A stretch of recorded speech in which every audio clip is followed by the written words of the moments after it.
So I don't want to leave that last video with just, oh, son of perdition. There's many things that Obama did before he left office besides covertly bypassing Congress, signing our sovereignty over to the United Nations for their Agenda 30 protocol, which is the whole health initiative and climate, which is you're going to take mandatory vaccines and you're going to be surveilled, which has, you can't say that it's not a conspiracy. First of all, it's all out there. You can go on UN's website. I mean, they pretty much laid out our World Economic Forum, which is Davos. Or go on the Federal Registry, see what Obama did. The other thing Obama took away from America, because America is where the internet was created, and then we shared it with the world. Well, he turned over internet control to them, like Facebook and your church website, all of those things. Yep. So that's why so many Americans have been having their First Amendment rights violated. So Obama is not only an illegitimate president, he's a treasonous one. Yeah. Absolutely treasonous. He should have, you have to be born in this country to run, and he was not. Maybe you haven't seen the evidence out there, and there's a ton of people that say, oh, that's fake, that's phony, because you have all your news media that would do that. No, it's true. And besides, it should be obvious by no really true president of this country, although we've had really bad ones, so besides him. But the number one thing the president is supposed to do is protect the sovereignty of this country and the rights of the people. Obama did the very opposite, but because he was such a swindler and such a smooth talker, and everybody was in wonder of him, because everybody loved him, everybody did.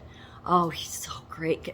And all he was good at was putting the spell on you that he's talked so great. That's why people want to say, oh, I miss Obama, because you don't like hearing the truth out of Trump because he's just out there with you. Yeah, but he's saying the truth, so it's going to cause a reaction. Obama just told you a bunch of lies while he sold us out. So he's So it kind of lines up for me because he was inaugurated in 2009, yet I had that. So it's almost like, because the one thing that God, we're the freest country because we aren't a monarchy, and yet we're not a communist or communist country or a totalitarian. Well, I guess you could say we are now. We're getting there.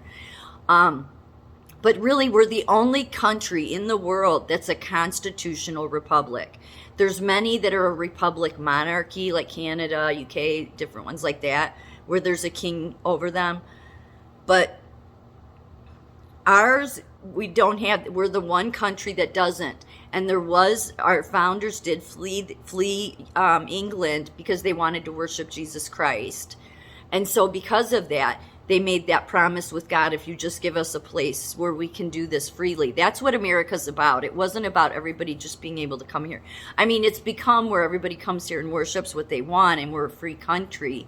And yes, we're proud of that. But you see where that gets off the rails? So see, because there's that covenant God made with this country, he's protected this country, even with the POSs that we've had in office and in Babylon there in Congress and the House. He's protected because we are very much, there's a lot of Christians, even though we don't share it with a lot of people, and it seems that really your Satanists, truly Satanists, get on mainstream media. I mean, Tucker Carlson had the head of the Church of Satan on. Joe Rogan attends the Church of Satan, or he's been there. There's pictures of him with it. See, these are all the people that get all the followers, have all the popularity. Throw Jordan Peterson in there. He's in that group too. Yeah, he is. He says some good stuff. He does. He really does.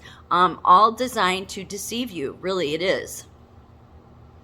The people that truly are being honest aren't the people that are your mainstream. And of course, ones that aren't trying to make money.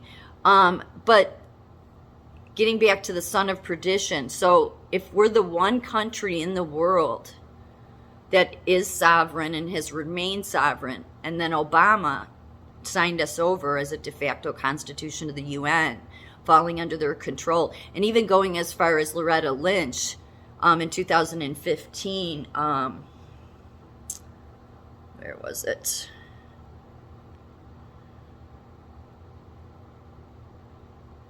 Announced at the United Nations that her office would be working in several American cities to form what she called the Strong Cities Network, a law enforcement initiative that would encompass the globe, which is basically your blue helmet UN peacekeepers, which are just a bunch of trafficker rapists. Yeah, they are. That's why I go after the National Nurses United, all of them, because it's like, how could you align with that filth? Like, and you're a nurse. Such an outrage to me.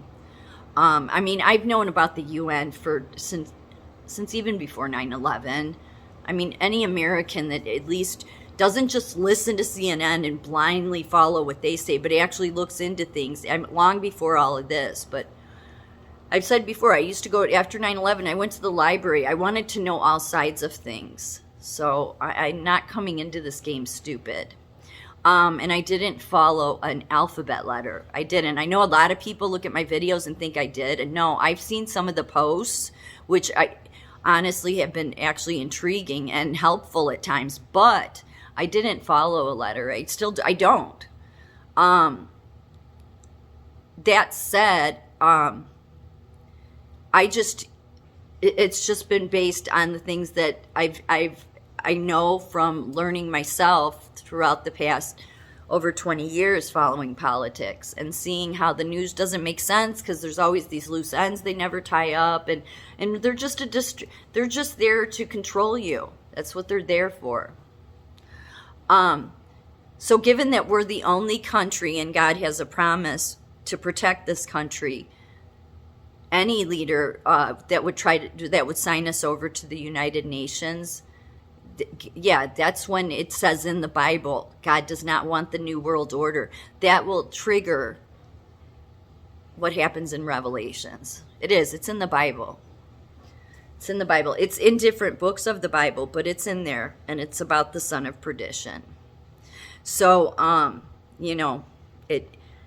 some of it's Revelations, some of it's Timothy, different I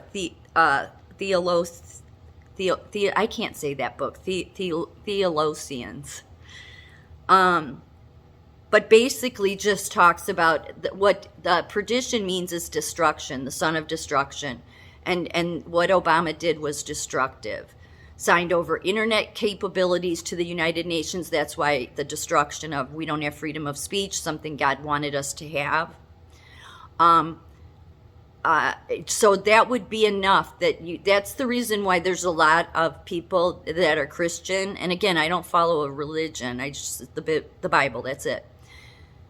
But that's why there's so many that see this. And then what you see happening is you see this craziness happening because it's as if that wickedness, it's showing itself. When we're doing drag time story hour in the classroom to kindergartners, or if parents are taking their kids to drag time shows where they're putting money in transvestites' underwear, that's, you should really kind of think, no, we're at the perdition stage.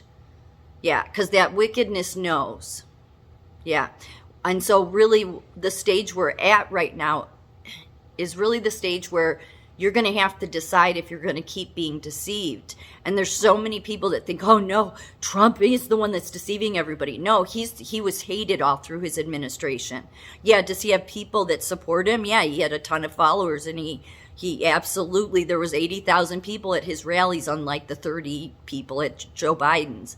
But he wasn't the wonderment that the Bible talks about like Obama was. So Trump was the wake-up call. For those still not seeing it, or for that, it's your last call. Final call. The trumpet call is the final call. To wake up, see the truth. Things are not what you think they are. It's a spiritual battle.